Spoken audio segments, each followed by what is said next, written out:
following contains spoilers for Wonder Woman, so if you haven't seen the film yet, I highly suggest that you do, and then come back to check out the review.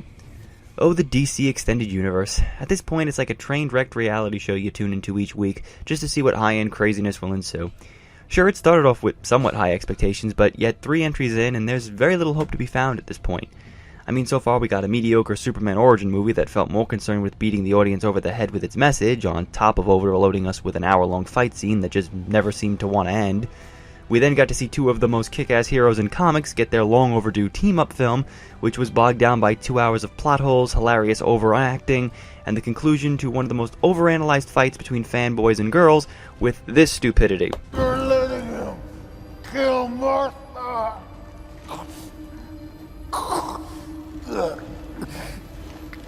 What does that mean?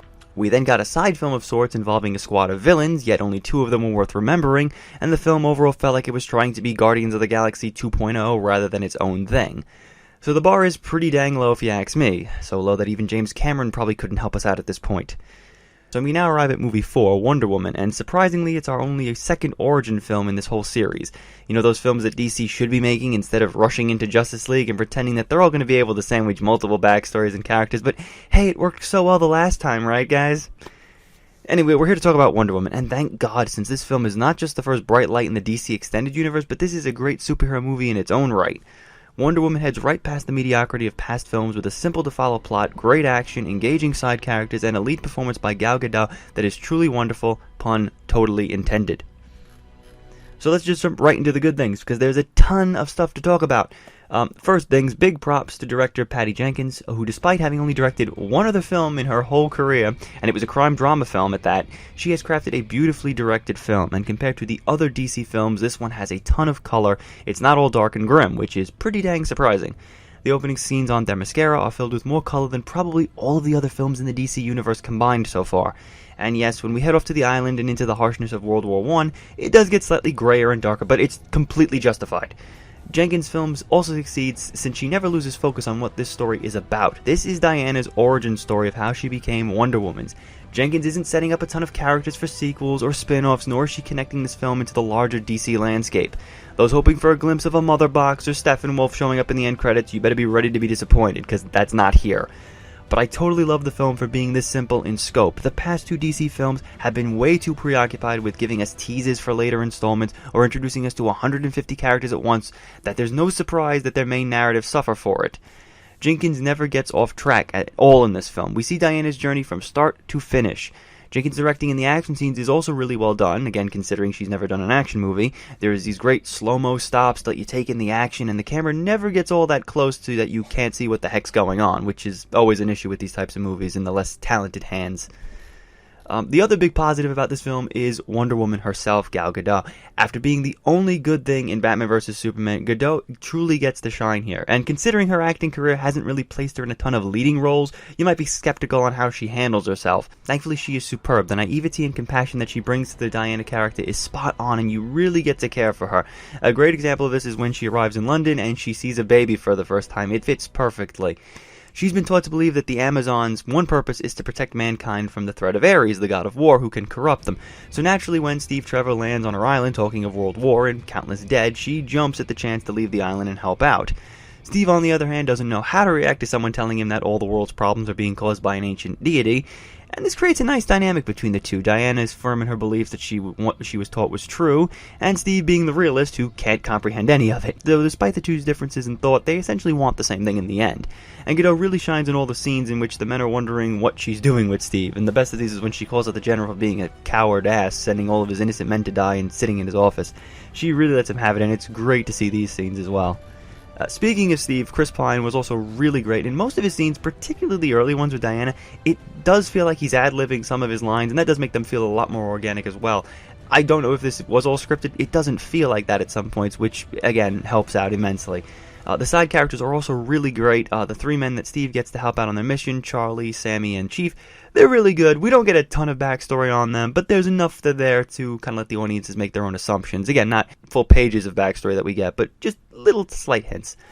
Sammy wanted to be an actor before the war. Charlie has PTSD of his experiences in past battles, and Chief's just looking to make profit. And each one of these characters, in their small ways, gets to kind of show Diana different facets of humanity. It shows her what people do when there are no wars, or what the horror of war has done to these people, and the effects of how she's been taught to perceive the world around her.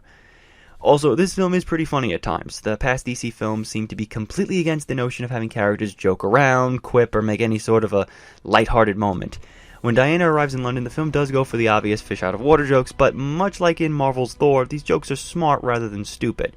She thinks that clothes are armor, and is totally fine with walking around with a sword and shield.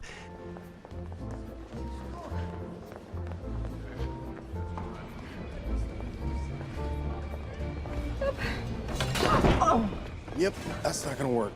Please put the sword down, Diana. Diana. Let me try it by myself. After you, sir.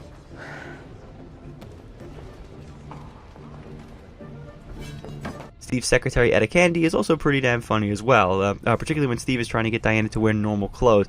He puts glasses on her, and Etta's reaction is something along the lines of, yeah, put glasses on her, and suddenly she's not the prettiest woman you've ever seen. DC really needs to stop being so serious with their films. I mean, come on, guys, when you get right down to it, you've got a dude in red underwear and a guy who dresses up for like a bat, for Christ's sakes. I mean, let's loose and have some fun with this stuff. The action scenes, like I said, are really great, starting with the battle between the Germans and the Amazons at Themyscira, and ending with Diana's battle with Ares. The stand-up fights here have definitely got to be the alleyway fight in London, which acts almost like a complete role reversal of the alleyway scene from the first Christopher Reeve Superman movie. And the other, probably the best scene in the entire film, is when Diana attempts to cross no man's land, which also acts as like the big reveal of the Wonder Woman costume. This scene is epic in every sense of the word. She heads out getting pummeled with bullets and mortars, and she's just dodging crap left and right. At one point, she's just like totally pummeled with gunfire from like every goddamn angle. And this isn't just a good scene on its own. The film built up to this moment perfectly. From the minute Diana gets to the war, she just wants to help people. But Steve and the others are like, oh no, wait, we can't help everyone. Some people have to die in this war. We have our own mission to do, and that's it. But in this moment, Diana's like, screw that noise, and she gets to be a total badass. The part where she's like running through the town and jumping up the buildings and starts kicking complete ass. And then you got the Wonder Woman theme that's blasted in the background. It's like pure perfection, and you can't help but smiling like as you're watching it. The one major negative to all this, however, would probably be the villains. The film presents us with two of them in the form of General Ludendorff and Dr. Poison. However, neither one of these is very well explained or given a whole lot to do. I would have liked some more backstory on both these characters. They're just kind of evil because the film needs a villain. Granted, Marvel's been having that problem for years too, unable to craft a truly well-written villain, so I guess we shouldn't really take off too many points. Also, depending on whether you've been following the movie's backstory for a long time, you might have come across the spoiler that actor David Thewlis was playing Ares the whole time, and I unfortunately came across that spoiler a few months back, and since the movie spends about 99.9% of its running time basically trying to convince you that Ludendorff is Ares, I spent the whole film knowing that wasn't the case.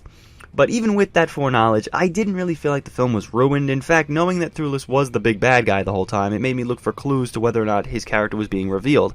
And surprisingly, they did a decent job of reining it in on that front. Thewlis' character is actually rather nice and pleasant. He even offers to help Steve and Diana on their mission to get the men to arrive at the front lines. He doesn't really act surprisingly evil, or does he do anything sort of mistrustworthy? If anything, he comes off as a complete, 180 reveal, like, oh my god, I didn't think this guy was important at all, but now suddenly he is. Maybe that's kind of the issue some critics are having. Again, foreknowledge kind of screws you in this kind of one area. Ares is also the only one villain in the film who kind of gets some backstory at the beginning.